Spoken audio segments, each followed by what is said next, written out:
হ্যাঁ, আজ আমরা তিরুপতি শহর থেকে তিরুমালার উদ্দেশ্যে দর্শনের জন্য রওনা দেব। কিন্তু দুঃখের কি ব্যাপার জানো তো, আমরা গিয়েও কিন্তু দর্শন করতে পারিনি এবং প্রসাদটাও অনেক কষ্ট করে পেয়েছি, কারণ দর্শন না করলে ওখানে নাকি প্রসাদ দেওয়া হয় না। যাই হোক, পুরো ঘটনাটাই তোমাদের সাথে শেয়ার করব, পুরো ভিডিওটা দেখতে থাকো। আমরা সকাল সকাল রেডি হয়ে তিরুমালার উদ্দেশ্যে রওনা দিলাম। আর এইটা হচ্ছে বিষ্ণুনিবাস, যেটা রাতে বোঝা যাচ্ছিল না। এখানেই কালকে আমরা সারাক্ষণ লাইন দিয়ে বিকালবেলা 5:30 থেকে 8:30 লাইন দেওয়ার পর ফ্রি টোকেনের টিকিটটা পেয়েছিলাম। আর ওই সেই মন্দিরটা যেটা রাত্রেবেলা দেখাচ্ছিলাম তোমাদের, নানা রকম লাইটিং হচ্ছিল, সেই মন্দিরটা আজও দেখা যাচ্ছে। ওই মন্দিরটা আরও অনেকটা দূরে। আর বিষ্ণু ভবন থেকে ঠিক সাইডে এই রাস্তাটা স্টেশনের দিকে ঢুকে গেছে, যেখানে অনেক রকম বাস দাঁড়িয়ে আছে, যেখানে পার হেড যাওয়ার জন্য বাসে 90 টাকা এবং যাওয়া আসা 160 টাকা করে নেয়। এবং আমরা কিন্তু বাসে যাব না, তোমাদের একটু বিষ্ণুনিবাসটা ভালো করে এখানে দেখিয়ে দিই। রাতের বেলা তো তোমাদের দেখাতে পারিনি, অনেক ভিড় ছিল। এখন দেখো পুরো ফাঁকা জায়গাটা। এখান দিয়ে উঠেই কিন্তু আমরা সেই টোকেনটা পেয়েছিলাম। ভালো করে এখানটা এবার দেখলাম। রাত্রেবেলা তাড়াহুড়োতে আমিও ভালো করে ঠিক দেখার টাইম পাইনি। যাক, ছাড়ো, চলো এবার যাওয়া যাক। আমরা বাসে যাইনি, আমরা গেছিলাম ট্রেকারে। এবং ট্রেকারের এখানে শেয়ারে গাড়ি যায়, তো শেয়ারে এখানে 120 টাকা নেয়। তো আমাদের থেকে 120 টাকা নিয়েছিল। এবং সবাই মাথায় দেখলাম বেশ সুন্দর করে ফুল লাগাচ্ছিল, তো আমিও লাগিয়ে নিলাম। তারপর সবাই ভর্তি হয়ে গেলে, লোকজন হয়ে গেলে গাড়ি আমাদের ছেড়ে দিল। এবং বিশ্বাস করুন, ভীষণ সুন্দর একটা অনুভূতি হচ্ছিল। এবং চারিদিকটা পাহাড় দিয়ে ঘেরা, এবং নিচ দিয়ে সেই মন্দিরটা ওই যে দেখা যাচ্ছে, যেখানে আমরা এখান থেকে যাব। এবং সারাদিন ওয়েদারটা কিন্তু ভীষণ ভালো ছিল। সারাদিন ধরে একটু বৃষ্টি হচ্ছে, একটু মেঘলা করছে, আবার থেমে যাচ্ছে। জার্নিটা ভোলার মতো নয়। এটা হচ্ছে সপ্তগিরি চেকিং পয়েন্ট, কারণ ওই পাহাড়টার নাম হচ্ছে সপ্তগিরি, ঠিক আছে। এবং ওই চেকিং পয়েন্টটাতে আপনাদের গাড়ি এবং আপনাদের পুরোটাই চেক করা হবে। আমাদেরও করা হয়েছিল। গাড়িগুলো সব লাইন দিয়ে দাঁড়িয়ে আছে, এখানে আমাদের চেকিং হচ্ছে। অবশ্যই জানিয়ে রাখি, এখানে কিন্তু কাঁচের বোতল অ্যালাউ আছে, এবং কোনো নেশা জাতীয় দ্রব্য কিন্তু এখানে অ্যালাউ নেই। অন্য কোনো জলের বোতলও কিন্তু অ্যালাউ নেই। আমাদের চেক হয়ে গেছে। আমরা এখানে এসে পাহাড়টা এত সুন্দর দেখতে লাগছিল বলে ফটো তুলছিলাম। এবার আবার গাড়িটা ছেড়ে দিল। এখান থেকে দেখুন পাহাড়টা কতটা সুন্দর লাগছে। এই পাহাড়টা কিন্তু অনেকটা বিষ্ণুর শায়িত অবস্থায় যে মুখ, তার মতো দেখতে, সেই জন্য অতটা সুন্দর লাগে। যত পাহাড়ের উপরে উঠছিলাম, নিচ থেকে তিরুমালা উঠতে গিয়ে তিরুপতি শহরটা পুরো দেখা যাচ্ছিল, যেটা দেখতে ভীষণ সুন্দর লাগছিল। অবশেষে আমরা তিরুমালায় এসে পৌঁছালাম। তিরুমালা জিএমসি কল্যাণকাট্টা বলে জায়গাটার নাম। সেখানে এসে আমাদের নামিয়ে দিল। তো বলল যে আমাদের তো সেই সন্ধেবেলা 7:30টায় স্লট, তো আমরা একটু ভেতরে এগিয়ে গিয়ে দেখি কিভাবে কি করে বা কিভাবে যাওয়া যায়, যদি দর্শন করতে পারি। তো আমরা কথা মতো একটু এগিয়ে গেলাম।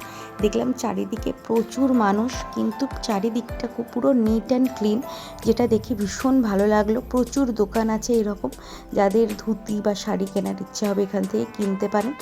এবং একটি রাস্তাটা অনেকটা দূর চলে যাচ্ছে, এবং প্রচুর মানুষ ওয়েট করছে, তাদের যেরকম স্লটের টাইম আছে সেই রকম যাবে বলে। এবং প্রত্যেকটা স্থানে স্থানে মানে 1-2 মিনিট অন্তর অন্তর না, এখানে একটু ভোগ প্রসাদ দিচ্ছে। তো এইটুকুনি বলতে পারি, কেউ গিয়ে এখানে অভুক্ত থাকবেন না, যেটা আমার বেশ ভালো লাগলো। কারণ অনেককে 4-5 ঘন্টা, 10-12 ঘন্টা, 15-18 ঘন্টা লাইন দিয়ে যদি দর্শন করতে হয়, না খেয়ে থাকাটা কিন্তু সত্যি খুব কষ্টদায়ক। কারণ অসুস্থ অবস্থায় দর্শন করে কোনো লাভ নেই। আগে নিজে ঠিক থাকা দরকার, তারপরেই দর্শনটা ভালো করে হবে। যাই হোক, এটা সম্পূর্ণ আমার নিজস্ব মতামত। তো আমরা এখানে টিকা লাগিয়ে নিলাম। 20 টাকা নিয়েছিল দুজনের টিকা লাগাতে।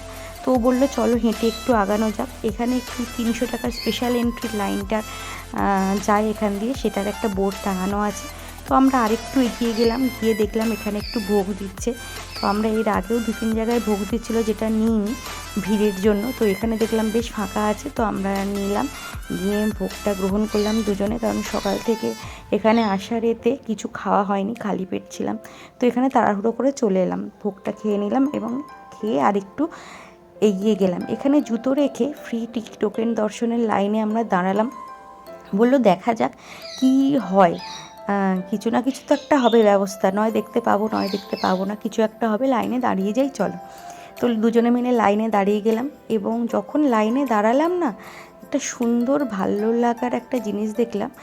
পুরোটা সুন্দর একটা খাঁচার মতো করা আছে, যেখানে আপনার রোদ জল বৃষ্টি কিছুই লাগবে না, এবং এই প্রসেসেই পুরো লাইনটা মন্দির অবধি এগিয়ে গেছে এবং খুব সুন্দরভাবে পুরো রাস্তাটাতে বসার জায়গা, জলের ব্যবস্থা, খাবার ব্যবস্থা আছে। তো কারোর কোনো সমস্যা আশা করি হবে না, আপনারা রেস্ট নিয়ে নিয়ে যেতে পারবেন। এবং সেদিন অনেকটাই ফাঁকা ছিল। তো এরকম করতে করতে আমরা পৌঁছে গেছিলাম যে জায়গায় তার ব্যাগ, ফোন, মোবাইল, এই ক্যামেরা এইসব রাখতে হচ্ছিল। তো সেই জায়গায় একজনকে জিজ্ঞেস করে জানতে পারলাম যে এখান থেকে কতক্ষণ লাগবে দর্শনে। বললো এখান থেকে দর্শনে মিনিমাম এখনও 4-5 ঘন্টা লাগবে। তো আমাদের কাছে অতটা সময় ছিল না, তার কাছে জিজ্ঞেস করলাম যে আমরা পুরো মন্দিরটা ঘুরে দেখব, তার কি কোনো ব্যবস্থা আছে? তো উনি একটা রাস্তা দেখালেন এবং সেই রাস্তা দিয়ে যাওয়ার পরে আমরা এই লোকেশনটাতে এলাম, যেখান দিয়ে সিঁড়ি দিয়ে নেমে ভিতরের পুরো মন্দিরটা আমরা দর্শন করতে পারবো। এবং এখানে আসার পরে আমরা যখন নিচ থেকে উপরে আসছিলাম না, মানে মন্দিরটাই ছোটোই দেখতে পাচ্ছিলাম, পুরো মন্দিরটা দেখতে পাচ্ছিলাম না। তো আমরা হতাশ হয়ে যাচ্ছিলাম যে মন্দিরটা কেন দেখতে পাচ্ছি না। তো এখানে এসে মন্দিরের চূড়াটা দেখে আমরা ভীষণ খুশি হয়ে গেছিলাম দুজনে, কারণ এখান থেকে মন্দিরের চূড়াটা দেখা যাচ্ছিলো এবং চারিদিকে সুন্দর করে আলপনা করা ছিল, যেটা আমি ফটো তুলছিলাম এবং চারিদিকটা ক্যামেরাবন্দি করার চেষ্টা করছিলাম, কারণ ছোট ছোট স্মৃতি এখানে সারা জীবনের জন্য হয়ে থাকে। তো আমরা আরেকটু এগিয়ে গেলাম, গিয়ে হট করে ভীষণ খুশি হয়ে গেলাম, কারণ পুরো মন্দিরটা এখান থেকে দেখা যাচ্ছিল। এই দেখুন, মানে সেটা একটা অসাধারণ অনুভূতি হচ্ছিল। তো আমি তাড়াতাড়ি করে গিয়ে একটু প্রণাম করে নিলাম, নয়নও গিয়ে একটু প্রণাম করে নিয়ে এখানে একটু ভিডিও বানিয়ে নিলাম। যদি বুঝতে পারছিলাম না গিয়ে ভেতরে আমরা মন্দিরটা ভালো করে দেখতে পারবো কি না, কিন্তু মন্দিরটা ভালো করে দেখতে পেয়েছিলাম। তো এবার আসি প্রসাদের ঘটনায়। তো আমরা গিয়ে এখানে প্রসাদের লাইনে অলরেডি দাঁড়িয়ে গেছিলাম এবং মানে ভাবলাম যে দর্শন করিনি, তো অন্তত প্রসাদটা বাড়িতে নিয়ে যাই, সবাই একটু প্রসাদটা পাবে।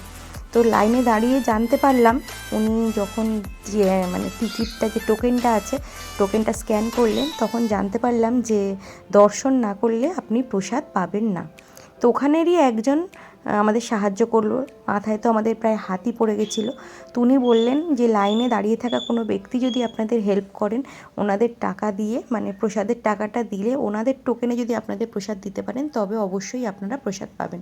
তো এইভাবেই একজন ভদ্রলোকের কাছ থেকে আমরা প্রসাদটা পেলাম এবং অনেক অনেক ধন্যবাদ তাকে আমাদের হেল্প করার জন্য।